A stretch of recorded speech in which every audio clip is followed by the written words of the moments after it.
on ne présente plus Guillaume Janton. Depuis 2020, il s'impose comme un chroniqueur incontournable de l'émission Touche pas à mon poste. Fort de son succès, il s'est vu confier cette année un autre job, celui de présenter la matinale de Virgin Radio à la place de Manu Payet tous les jours dès 6h du matin, le Morning sans filtre. Depuis la rentrée donc, Guillaume Janton réveille ses auditeurs, entouré de notre Miss France 2022 Diane Lair et Fabien Delettre. Et à son micro, le richissime blond de 31 ans qui dépense sans compter régale toujours de drôles d'anecdotes. Ce fut encore le cas ce vendredi 2 décembre. En effet, au détour d'une conversation avec ses acolytes, Guillaume Janton s'est mémoré un mauvais souvenir lors d'une sortie au restaurant où il a très mal fini.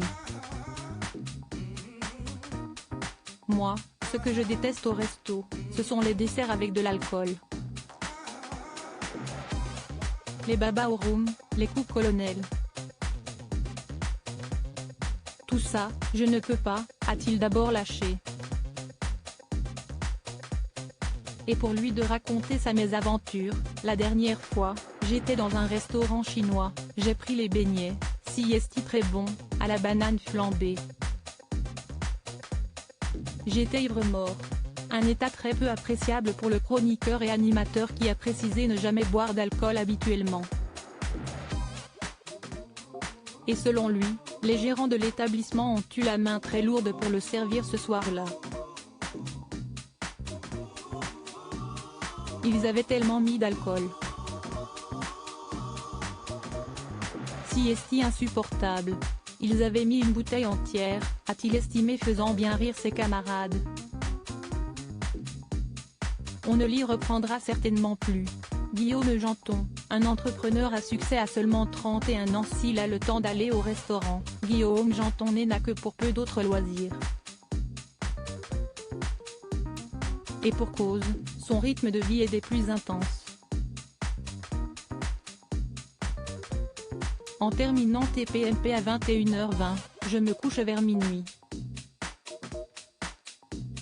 Et me lève à 4h30. Je sors donc moins.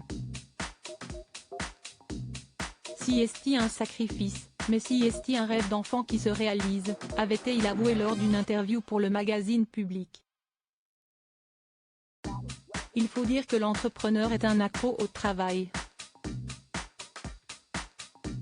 Il a en effet compris très jeune qu'il souhaitait monter ses sociétés et aujourd'hui, il travaille avec une centaine de collaborateurs.